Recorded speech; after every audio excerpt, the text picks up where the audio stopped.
ভাইয়া, আপনি তো পাসপোর্ট অফিসের কর্মকর্তা, আপনি এটা কি বললেন আমাকে? যা বলছি আপনি কি বুঝতে পারেন না? আপনি যদি আমার সাথে দেখা করেন একান্তে একদিন, তাহলে আগামীকালকের মধ্যে আপনি পাসপোর্ট পেয়ে যাবেন। আমি যতদূর জানি আপনি হিন্দু, আমি মুসলিম, কিন্তু কি করে সম্ভব? এইখানে আবার ধর্ম নিয়ে আসতেছেন কেন? এসব কিছু হইলে কি ওই ধর্ম বাধা দিতে পারবে নাকি? আপনাদের কোনো ধর্ম নেই।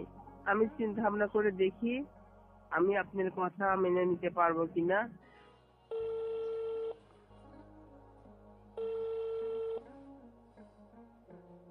হ্যালো ভাইয়া, হ্যাঁ বলেন। চিনতে পারছেন আমাকে? হ্যাঁ চিনেছি তো, আপনি আয়েশা না? হ্যাঁ, আমি আয়েশা বলছি। আমার পাসপোর্টের কি করলেন ভাইয়া? আপনার পাসপোর্ট তো হচ্ছে না এখন। কেন ভাই, আর কতদিন ঘুরবো বলেন? আপনাকে তো আমি সবকিছু বলেছি, আপনার কাগজপত্র সমস্যা আছে। আর তাছাড়া যদি পাসপোর্ট করতে হয় তাহলে আপনি আমার কথা রাখেন।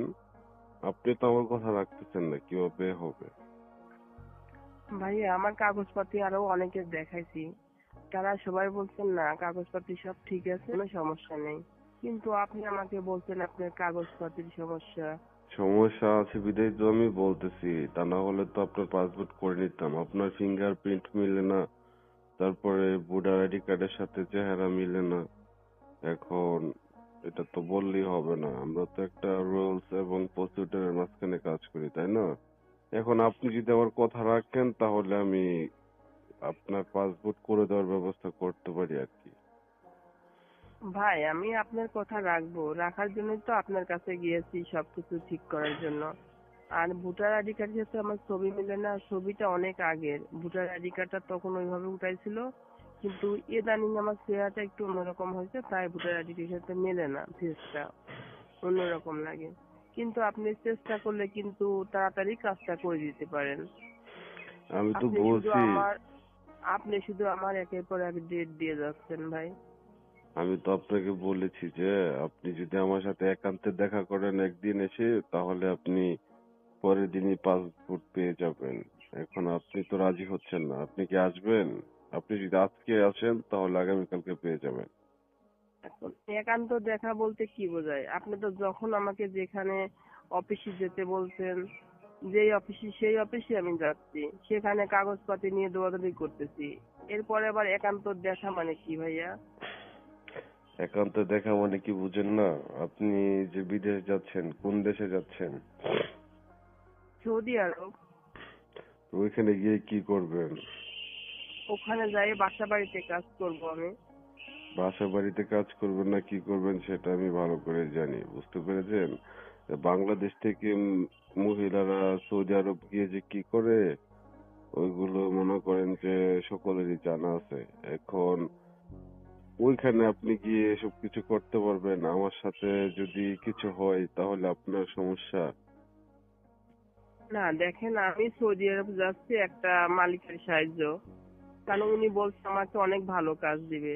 কিন্তু আপনি বলছেন বাসা বাড়িতে অন্য কাজ হয়। বাসা বাড়িতে অন্য কাজটা আবার কি? যেহেতু আমরা বাংলাদেশি আর ওটা সৌদি আরব, ওখানে তো এই কাজের জন্যই সবাইকে নিয়ে যায়। এমনি ভাবে আমিও যাচ্ছি।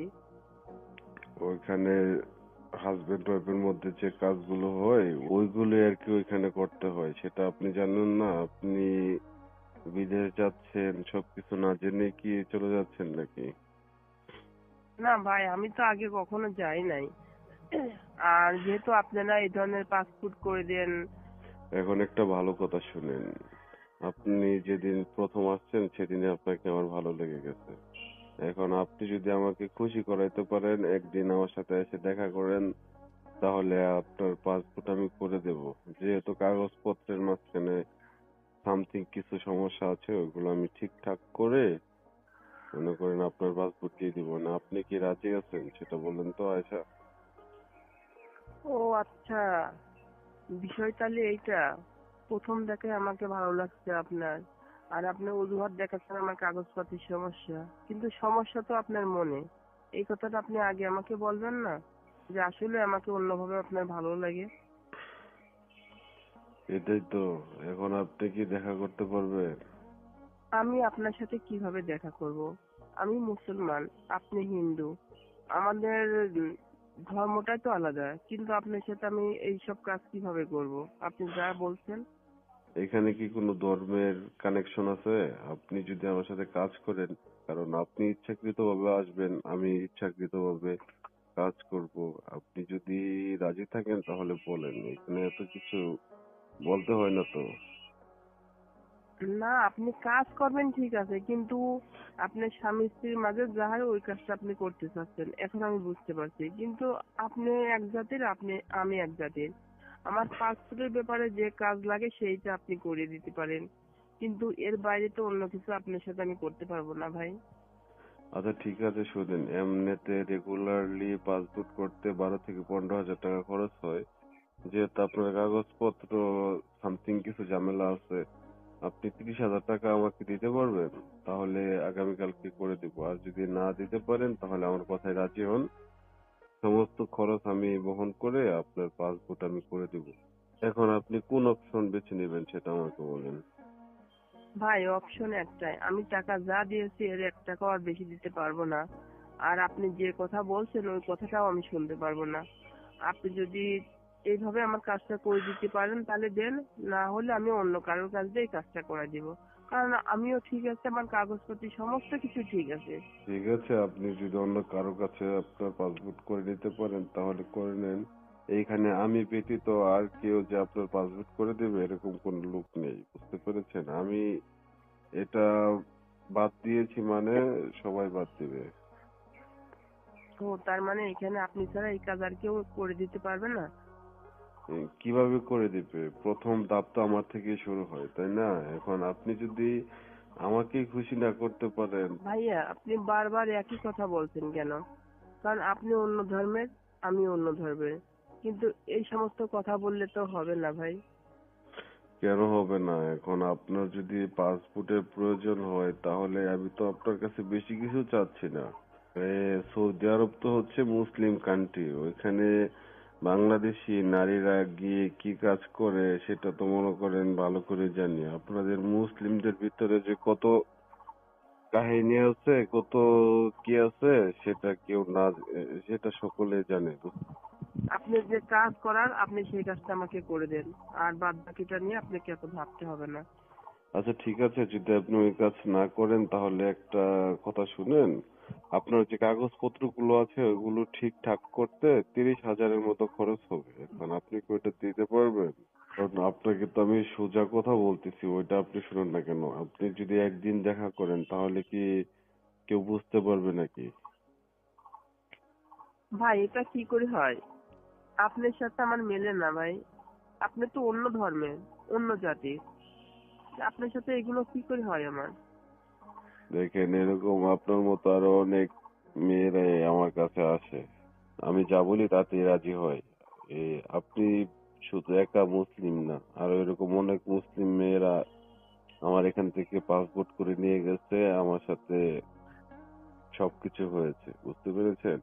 মানে আপনি এত ধর্ম দেখাচ্ছেন, বুঝতেছি না তো, আপনার হয়তোবা ওই পাসপোর্টের প্রয়োজন নেই।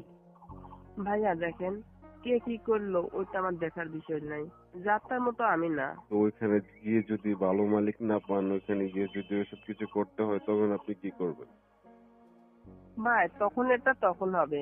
এখন এখন আপনি এত অজুহাত কেন দেখাচ্ছেন? আপনি আমার কাগজপাতিগুলো ঠিক করে দেন না ভাই, আমার তো সময় বেশি নাই। আপনি আজকে যদি আসেন তাহলে আমি আগামীকালকেই আপনার পাসপোর্ট দিয়ে দিব। আপনি যদি রাজি থাকেন তাহলে বলেন। এখানে আপনি যত কাহিনী করেন, যত কাহিনীর কথা বলেন, কোনো কাজ হবে না। ভাই দেখেন, আমার কাগজপাতি সবকিছু ঠিক আছে। আপনি শুধু শুধু আমার সাথে এইগুলো একটা বাহানা করতেছেন যে দেখা না করলে আপনি কাগজপাতি দিবেন না, এইটাই আপনার মেন উদ্দেশ্য। উদ্দেশ্য তো আপনি বুঝতে পেরেছেন, তাহলে আপনি রাজি হন না কেন? ভাইয়া, কি করে রাজি হব? দেন না আপনি আমার কাগজপাতিগুলো ঠিক করে, আমি আপনার সাথে ওইভাবে দেখা করতে পারবো না ভাই। কেন পারবেন না? অন্য মেয়েরা যদি পারে আপনি পারলে সমস্যা কি? অন্যের সাথে কেন আমার তুলনা করতেছেন? অন্যের মতো তো আমি না। এখন আপনার সাথে এত কথা বলার সময় আমার নেই, বুঝতে পেরেছেন? এখন অফিস টাইম, অফিসের মধ্যে বসে আছি।